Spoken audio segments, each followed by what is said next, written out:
Zašto ode u bijeli svijet, mili brate moj, mili brate moj. Negdje daleko sada živiš, postao si čovjek svoj.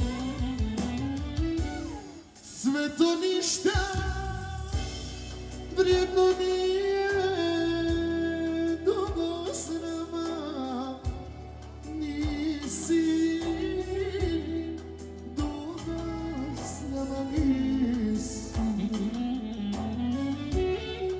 Majka plače za tobom, nada se povrat po tvojom.